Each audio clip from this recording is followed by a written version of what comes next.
प्रधानमंत्री जी ने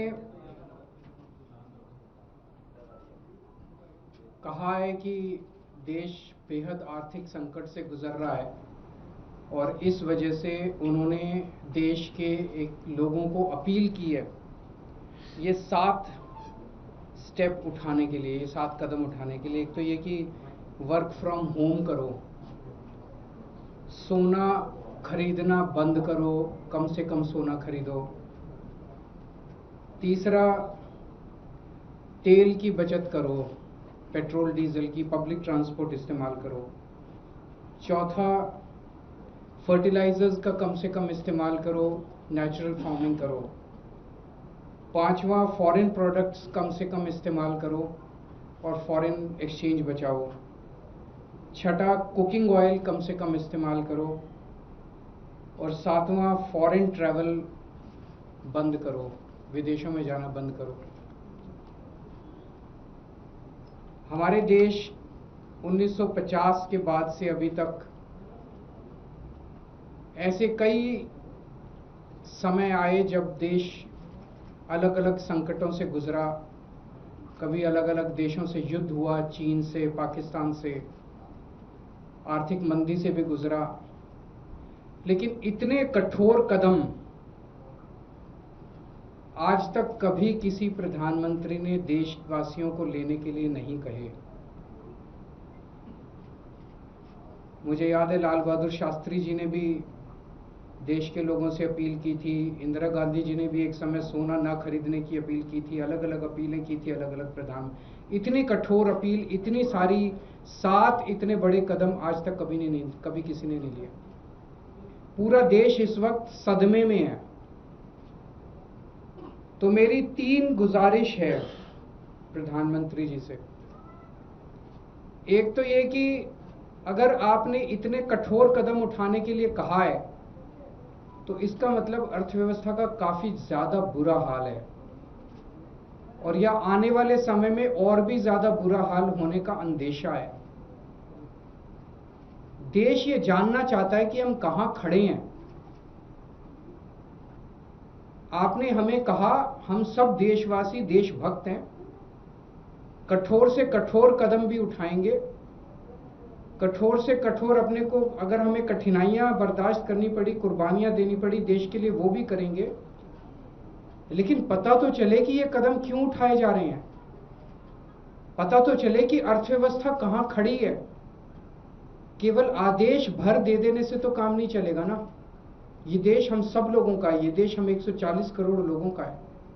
तो प्रधानमंत्री जी से मेरा पहला निवेदन है कि वो पूरा आज हमारी क्या स्थिति है, अर्थव्यवस्था की, इकोनॉमी की क्या स्थिति है और आने वाले समय में कुछ महीनों में या 1 साल में हमारी क्या स्थिति होने का अंदेशा है, इसके ऊपर सारी जानकारी देश के लोगों के साथ साझा करें। नहीं तो लोगों के मन में शंका पैदा होती है, अलग अलग किस्म की अफवाहें फैल रही है, कोई कुछ कह रहा है, कोई कुछ कह रहा है, अफवाहों का बाजार गर्म है। ये अर्थव्यवस्था के लिए अच्छा नहीं है, अर्थव्यवस्था के कॉन्फिडेंस के लिए अच्छा नहीं है। दूसरा, हम सब जानते हैं कि ये इराक और अमेरिका के बीच जो युद्ध है उसकी वजह से हो रहा है। लेकिन इराक और अमेरिका की वजह से युद्ध जो है उसकी वजह से तो पूरी दुनिया प्रभावित है, सारी दुनिया के सभी देश प्रभावित हैं उस युद्ध की वजह से। लेकिन किसी भी देश ने, किसी भी देश की सरकार ने इस किस्म के ये 7 कदम उठाने के लिए किसी भी देश की सरकार ने अपने नागरिकों को अपील नहीं की है। एक भी देश नहीं है। किसी ने कुछ एक स्टेप, किसी ने 2 स्टेप, किसी ने, लेकिन ये 7 इतने कठोर कदम उठाने के लिए एक भी देश की सरकार ने अपने नागरिकों को अपील नहीं की है। इससे मन में शंका पैदा होती है कि कहीं स्थिति केवल इराक अमेरिका के युद्ध की बजाय और भी कहीं स्थिति कुछ और ज्यादा खराब तो नहीं है। हमारा देश किन परिस्थितियों से गुजर रहा है। तो दूसरी मेरी मोदी जी से प्रार्थना है कि देश के लोगों को बताए कि जो कदम किसी भी देश ने नहीं उठाए, सभी देश प्रभावित हैं, ऐसे कठोर कदम केवल भारत देश को उठाने की क्या जरूरत पड़ी, इतनी ज्यादा क्या खराब स्थिति हो गई। और तीसरी बात, इसका सारा बोझ मिडिल क्लास पे क्यों डाला जा रहा है? फॉरेन मत जाओ, फॉरेन प्रोडक्ट्स मत खरीदो, सोना मत खरीदो, पेट्रोल डीजल गाड़ी मत इस्तेमाल करो, वर्क फ्रॉम होम करो, पब्लिक ट्रांसपोर्ट केवल और केवल इन सारे कदमों से केवल मिडिल क्लास बहुत देशभक्त है। जरूरत पड़ेगी किसी भी हद तक मिडिल क्लास देश के लिए कुछ भी करेगा, लेकिन केवल मिडिल क्लास क्यों? सबसे पहले अगर कुर्बानी देनी चाहिए थी तो देश की सरकार को कुर्बानी देनी चाहिए थी। देश की सरकार अपने खर्चों के ऊपर, अपनी कंज्यूमर जो कंज्यूम करते हैं अपने खर्चों के ऊपर, देश की सरकार सबसे पहले कटौती करती। देश की सरकार ने कोई कटौती नहीं की। उसके बाद देश के प्रधानमंत्री और सारे मंत्री मिलकर अपने अपने खर्चों पे और कंजम्पशन पे कटौती करते। उन्होंने भी कोई कटौती नहीं की। सब खुले घूम रहे हैं, विदेशों में भी जा रहे हैं, गाड़ियां भी खूब इस्तेमाल कर रहे हैं, हवाई जहाज सब हो रहा है, सोना भी खूब खरीद रहे होंगे।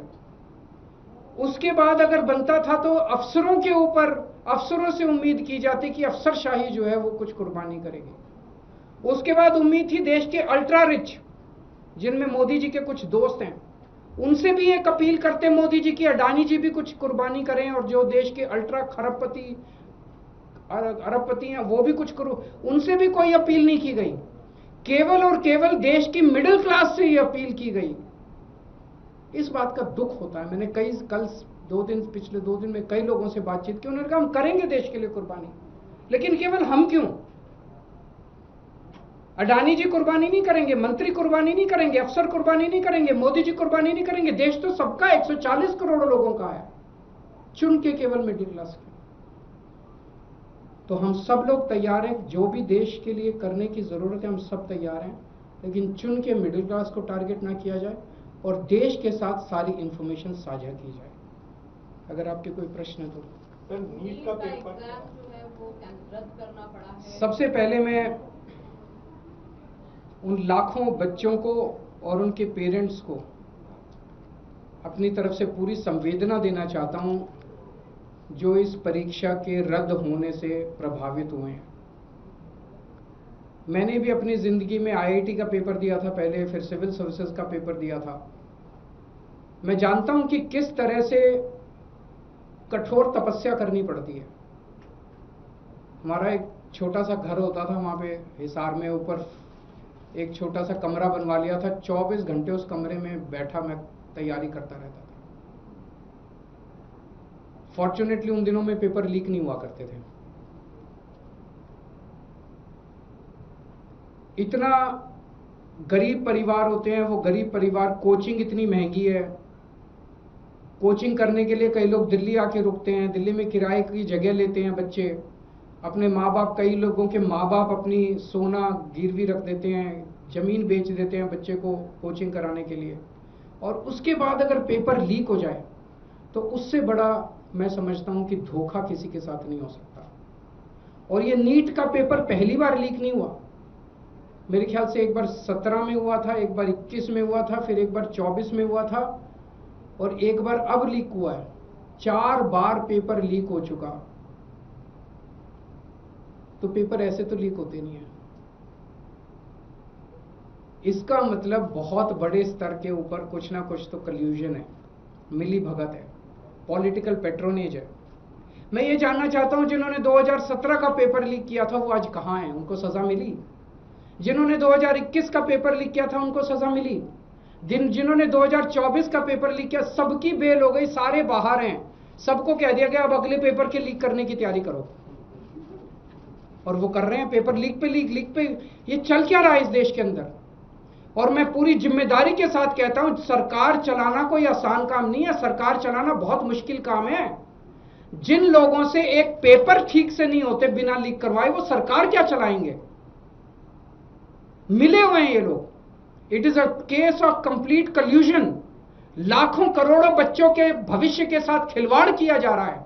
उन सब बच्चों के साथ मेरी संवेदनाएं हैं, और मैं उन सब बच्चों को बोलना चाहता हूं कि सड़कों के ऊपर उतरना पड़ेगा।